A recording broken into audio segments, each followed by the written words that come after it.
अस्सलाम वालेकुम। आज इतवार है 19 अप्रैल 2026। जब शाम के वीलॉग में आपको खुशामदीद कहते हैं। था जिसका इंतजार वो शाहकार आ गया। अमरीकी वफ्द पाकिस्तान पहुंच रहा है। ईरान के साथ मुज़ाकरात के लिए ये वफ्द पहुंच रहा है। कल शाम यानी सोमवार तक पहुंचेगा। इसमें कौन कौन होगा? क्या ट्रंप खुद भी आ सकते हैं? जेडी वैंस का नाम इस वफ्द में क्यों नहीं लिया जा रहा? ये बारीक फिल्म है क्या?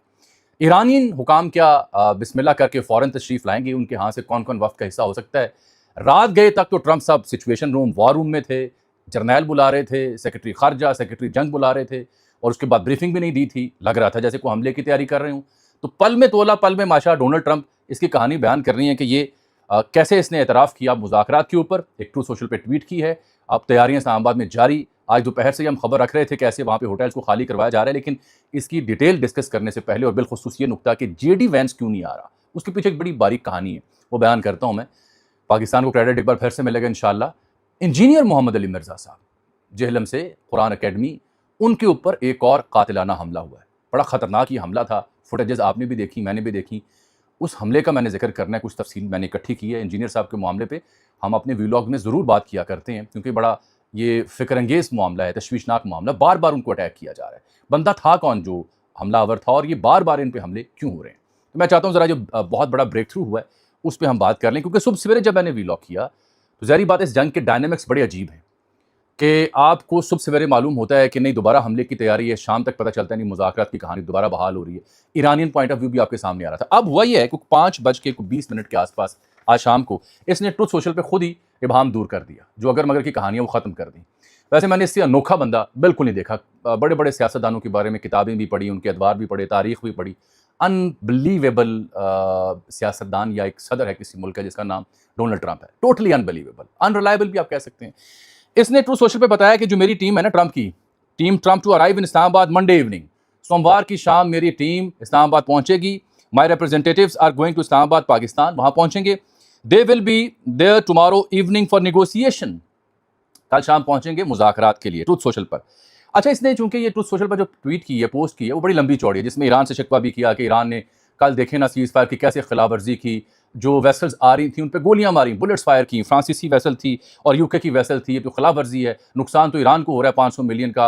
मेरी तमाम रियासतों की जानिब तो कश्तियाँ वेसल्स आ जा रही हैं, नुकसान ईरान का है, देखें ना कितनी बुरी बात है। इस तरह के उसने जुमले वहाँ लिखे। फिर आगे कहता है कि अमेरिका इसमें कुछ नहीं खो रहा, इस मामले से जो आप कर रहे हैं। आपने नेवल ब्लॉकर की बात इसने नहीं की, लेकिन ये कहता है, एक बात इसने एतराफ़ किया, IRGC टफ गाइज के, जो IRGC पासवर्ड इनकलाब के लोग हैं, बड़े टफ लोग हैं।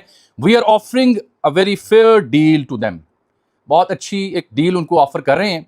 We will knock out them very strongly. इनके तमाम जितने पावर प्लांट्स हैं, जितने भी ब्रिजेस हैं, अगर इन्होंने हमारी डील ना उठाई तो हम उन तमाम को तबाह बर्बाद कर देंगे। साथ इसने धमकी भी दे दी। यही मैं कह रहा हूँ कि अनबिलीवेबल क्रिएचर है मौसूफ। और तमाम तर जो पुल हैं ईरान में, उनको तबाह करने की धमकी भी इसने साथ दी। ऊपर इसने कह दिया कि मुज़ाकरात के लिए टीम आ गई, लेकिन नीचे ये वाली कहानी बयान करना ट्रंप के लिए जरूरी है, इसकी शख्सियत को आप समझें तो। पूरे इस जंग के दौरान यही प्रेसिडेंट, यही तरीकत हमने इसके यहाँ देखी है। आगे कहता है कि no more mister nice guy, अब मैं मजीद नाइस गाय नहीं रहूंगा।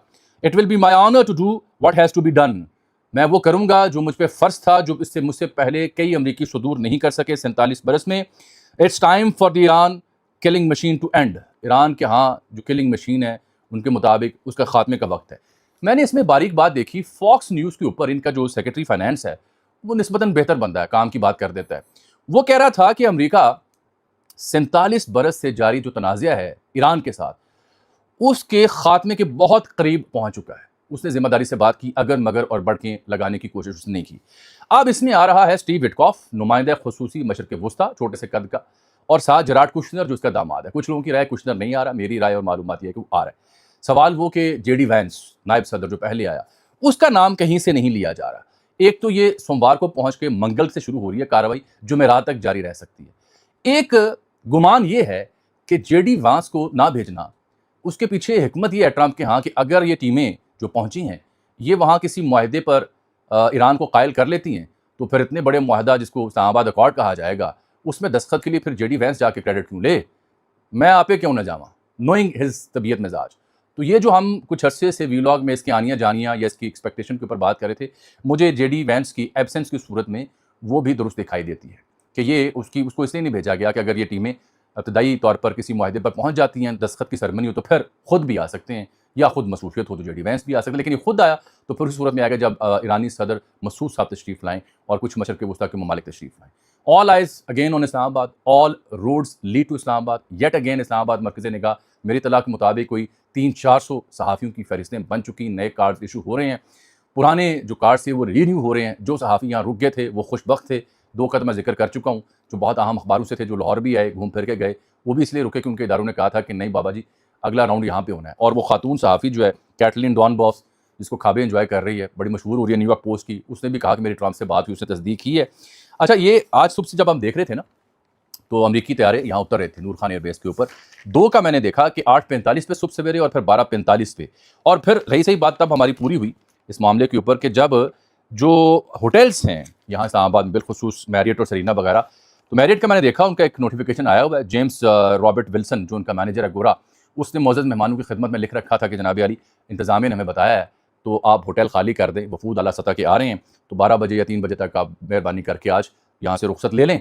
और फिर इस्लामाबाद पिंडी के दाखिली खारजी रास्ते हैवी ट्रैफिक के लिए बंद, नया ट्रैफिक प्लान इस्लामाबाद की पुलिस ने खुद जारी किया है। उसके बाद मुझे दोपहर को ये गुमान खत्म हो गया था कि ये इन्होंने जो ट्रैफिक प्लान जारी किया ये क्यों किया। अब भी सी रीज़न ये वाली थी, हॉस्टल बस अड्डे वाली 1-2 दिनों से कहानी चल रही थी, लेकिन खुलासा ये है। और ट्रंप के ऊपर बेशुमार तनकीद बिल्कुल जायज़, लेकिन एक बात है, काम की बात कर देता होता है। काम की बात है जिसने कर दी, नीचे फिर कहानी थी इसकी अपनी कि मुज़ाकरात के लिए टीम मेरी जा रही है। अब ईरानियंस का मुझे इंतजार, जब तक का मेरा वीलॉग देखेंगे तो मुझे उम्मीद है कि वहाँ से भी वफूद के हवाले से खबर आ जाएगी, लेकिन ऐसे नहीं आएगी। ये आखिरी लम्हे तक ईरानियंस अपनी सिक्योरिटी और दीगर वजूहात की बुनियाद पर पब्लिकली अनाउंसमेंट्स नहीं करते और उनके तैयारों को हिसार में लिया जाएगा। बाहिफाजत वो लैंड करेंगे, पहले अमरीकी वफद आएंगे और फिर ईरानियन वफूद आएंगे।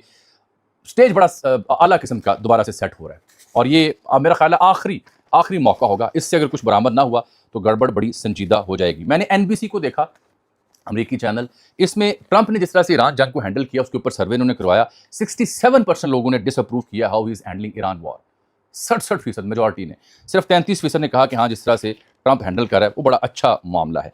ईरानियन एयर स्पेस भी इसी के साथ साथ खुल रही है, तो इससे भी मुझे सुबह सवेरे ये अंदाज़ा हो रहा था कि जो रात तक गे तक की सूरत हाल थी, हकीकत उसके बरक्स है। एयर स्पेस उस सूरत खुलती है जब चीज़ें मामूल की जानिब आ रही हैं। मैं ज़रा अब जिक्र कर लूँ इनका, जनाब इंजीनियर मोहम्मद अली मिर्ज़ा साहब का। मिर्ज़ा साहब Quran Academy Jhelum Cantt gate के अंदर दाखिल नहीं हो सका। ये जो हमलावर था शलवार कमीज़ में घास के ऊपर लेटा हुआ, आपने देखी वो फुटेज, बिल्कुल कुरान अकेडमी के साथ। सामने एक एक्सन बेस की दुकान भी नज़र आ रही है, सड़क की CCTV फुटेज वायरल हुई पड़ी है। लड़का एक एहसन कियानी है पंजाब पुलिस का, इसने बड़ी बहादुरी का मुजाहरा किया। हालांकि इसका पाँव बुरी तरह से टूट चुका है, हड्डी टूट चुकी है, ज़ख्मी हुआ है गोली लगने से। जेलम से इसका ताल्लुक एहसन कियानी का, जिसने आगे बढ़कर इस हमलावर का रास्ता रोका, ब्लॉक किया और फिर इसे ठोक दिया। देखिए, कोई भी ऐसी कार्रवाई किसी भी शख्स के ऊपर तशद्दुद हो या किसी को कत्ल करने का सूरत हाल हो, हम तो उसकी हिमायत नहीं कर सकते, चाहे उसमें मजहबी जुनूनियत हो, ज़ाती अनाद हो या कोई और मसला हो। ये बदबख्ती है, ये पाकिस्तान के लिए, इस्लाम के लिए सबसे ज़्यादा नुकसानदेह अमल ये हैं। इंजीनियर साहब आज वहीं थे, लेक्चर ख़त्म हुआ और उसके बाद ये वाक़या वहाँ पेश आया। इनके ख़िलाफ़ सोशल मीडिया पे फतवे भी जारी रहते हैं, ये ख़ुद भी कोई ना कोई मुतनाज़ सूरत हाल बर्पा कर देते हैं, हमेशा ख़बरों में रहते हैं। आपको याद होगा, बहरहाल पहले तो इस बच्चे को, एहसन कियानी को खराज तहसीन, जिसने हमलावर को रोका और उसका कला कमा किया। ये बड़ा संजीदा हमला था क्योंकि हमलावर अकेला था, इसके पास कई बैग्स, कई शॉपर थे, असलहा भी था और लंबी तैयारी करके आया हुआ था। ये मुझे मालूम हो रहा है, कुछ ज़राए से मेरी बात हुई है और मुकदमा दर्ज हो चुका है। 15 और 16 फरवरी को आपको याद होगा, मैंने वीलॉग में भी जिक्र किया था। वहाँ पे कुछ अच्छे सोर्सेज हैं इंतज़ामिया में भी और इनके आसपास के इलाकों में भी, उनसे बात होती है तो तफसीलात मालूम हो जाती हैं। तो 15-16 फरवरी को फ़ोटो सेशन जब होता है, इसका एंड पे लोग तस्वीरें खिंचवाते हैं, तो वहाँ पे एक शख्स कलअदम तंजीम से ताल्लुक़, रिसेंटली कलअदम करार पाई तंजीम, उसने नारा लगाया, एबटाबाद का वो रिहायशी था और इनको दबोच लिया, दाढ़ी से भी गले से भी मारने की कोशिश की और वो गिरफ्तार हुआ। 26 साल उसकी उम्र थी, पब्लिक डिटेल उसकी करी गई थी। अच्छा, फिर मैं पीछे जाता हूँ, मैं देखता हूँ मार्च 2021 में भी, हम जब भी वीलॉग इस सिलसिले में करते हैं डिटेल ज़रूर देते हैं, चाकू से हमला किया था इंजीनियर मोहम्मद अली मिर्ज़ा पे एक शख्स ने और बाजू उसका मुकम्मल ज़ख्मी हुआ। फिर 2017 में भी इस पर कातिलाना हमला हुआ और पिछले बरस की कहानी तो आपको याद है, जो लोग हमारा वीलॉग देखते हैं तफसीलात के साथ हमने कवर किया था वो वाक़या। तौहीन मज़हब का केस इनके ऊपर रजिस्टर्ड हुआ, लंबा अरसा अंदर रहे, अडयाला भी गए, बाहर आए, फिर दिसंबर मिड में शायद ये वापस आए थे और फिर आके सियासी गुफ्तगू उन्होंने शुरू कर दी अडयाला के हवाले से और फिर मुतनाज़ हो गए। अब मेरा मसला ये है कि इंजीनियर साहब मुसलसल कोई शख्स इन पे जाके हमलावर हो जाता है, कोई इन्हें कत्ल करने की कोशिश करता है, कोई चाकू चलाने की कोशिश करता है। सोशल मीडिया पे डिबेट्स देख लें, फ़लाँ मुफ्ती से फड्डा, फ़लाँ से फड्डा। बहुत काबिल शख्स होंगे, पढ़े लिखे शख्स होंगे, कुरान और हदीस की बड़ी अच्छी तफसीर पेश करते होंगे, लेकिन पिछले बरस जब इन्होंने तौहीन मज़हब वाला मामला इन पे हुआ था, तो तब भी अर्ज़ की थी कि साहब, इल्म जो है, इल्म आपको तदब्बुर देता है, मैं तो अपनी नाक़िस राय दे सकता हूँ, मैं कोई आलम फाज़िल बंदा तो हूँ नहीं। इल्म और हिकमत आपको तदब्बुर देती है, सोच देती है, फ़हम देती है, फ़रासत देती है, जज़्बातियत, फ़तवागिरी, ताना-ज़नी, इल्ज़ाम तराशी इससे बचाती है। इसीलिए जो बहुत ही काबिल लोग, आलिम फ़ाज़िल लोग, बुज़ुर्ग होते हैं, उनकी शख़्सियत, तबीयत, मिज़ाज, उसमें ठहराव, उसमें वो हलीम तबीयत के होते हैं। तनाज़ात से दूरी इख्तियार करते हैं, तनाज़ात के हल का बायस बनते हैं, तनाज़ात को जन्म नहीं देते। तो ये जितने भी हमारे मज़हबी रहनुमा हैं या एक दूसरे के से मुनाज़रा करने के कायल हैं, तो मुनाज़रे जो आजकल चल पड़े हैं, ये सिर्फ़ दुकानदारी है, सोशल मीडिया के लिए, व्यूज़ के लिए, अपना शिमला ऊँचा करने की कार्रवाइयाँ हैं। मुझे अफ़सोस है कि बार-बार इनके ऊपर हमला हो रहा है, क्योंकि इनके चाहने वाले भी हैं, इनसे मुखालफत करने वाले भी हैं। लेकिन इख्तिलाफ़ का मतलब ये कब से हो गया कि आप बंदे की जान ले लें? इख्तिलाफ़ का ये मतलब नहीं है। कोई कानून शिकनी उसने की है, पर्चा डालें, अंदर करें, मुकदमा लड़ें, साबित करें कि आपकी बात में दम है। दलील से कायल किया जाता है, बंदूक से कायल नहीं किया जाता। बंदूक से कायल होने वाले दौर नहीं रहे अब। मुझे इसका बड़ा अफ़सोस है। इंजीनियर साहब के लिए भी यही गुज़ारिश और रिक्वेस्ट कि क़िबला अपनी हिफ़ाज़त करें और कोशिश करें कि सियासी तनाज़ात हों या मज़हबी तनाज़ात, इनसे दूर रहें। कुरान अकेडमी आपका नाम है, कुरान का काम करें, उसकी फ़हम, उसका दर्स, उसमें लिखी जो हिकमत है वो बयान करें, तनाज़ात से दूरी इख्तियार कर लें। मेरा तो ये सलाह मशवरा होगा। बारकैफ़ इस्लामाबाद मुज़ाकरा दूसरा राउंड सोमवार को वफ़द पहुँचेंगे, मंगल से कार्रवाई शुरू होगी, बुध जुमेरात मेरा ख़्याल है डिसाइसिव हो जाएंगे। हमें भी हालत सफ़र में आप देखेंगे बहुत जल्द इंशाअल्लाह, गो के बाँह टूटी हुई सर जी, और ट्रैवल करना मुश्किल है थोड़ा-सा। डॉक्टर ने कहा है कि लंबा सफ़र आप ना करें, लेकिन अब इतना बड़ा इवेंट हो तो कोशिश तो करनी पड़ेगी, इसके बगैर गुज़ारा नहीं है। और मेरा वीलॉग जब भी कोई बंदा देखता है, कोई नया, तो मुझे समझ नहीं आती कि वो कहते हैं जी आप राइट हैंड से सलाम क्यों नहीं लेते? तो भाई ये बाजू टूटा हुआ नज़र आ रहा है, आज मैंने बिलख़ुसूस शर्ट ऐसी पहने नज़र भी आए, ये बाजू फ्रैक्चर हुआ पड़ा है, इस वजह से मैं इस हाथ को ज़्यादा मूव नहीं कर सकता। पहले से बहुत इत्तेफ़ाक है, आप सबकी दुआ मोहब्बत अपनी जगह, लेकिन बामरे मजबूरी यूँ सलाम लिया जाता है। और कुछ लोग तो ये भी शिकवा करते हैं कि जी ये भी अब नाजायज़ और गलत कर रहे हैं। भाई यूँ सलाम लेना तो लिखा ही नहीं है, वो तो हाथ मिलाना लिखा है, बगलगीर होना लिखा है, या मुँह से कलमात अदा करना लिखा हुआ है। ये तो हमारी फितरत, ये आदत है कि हम जब सलाम करते हैं यहाँ हाथ रखने की तो राइट हैंड से करते हैं। तो इस पे फतवे आप भी ना लगाएं, आपसे बड़ी हम्बल गुजारिश। इस्तिस्ना इस्लामाबाद से खैर की खबर और मुआहदे की खबर जो है उस पर तवज्जो फरमाएं, क्योंकि इस्लामाबाद में अगर अकॉर्ड हो गया, अमन मुआहदा जिसके चांसेस बढ़ रहे हैं, पाकिस्तान का जो सेंटर स्टेज है दुनिया भर के लिए, पाकिस्तान यकसर बदल के रह जाएगी सूरत हाल। बहुत बड़ी अपॉर्चुनिटी जो मेरे मुल्क को अता हो रही है, मुझे उस पर ज़्यादा खुशी है। बाकी ट्रंप की कहानियाँ बयान होती रहेंगी, ये ऐसी तबीयत के बंदे हैं। इजाज़त दीजिए, अल्लाह हाफ़िज़।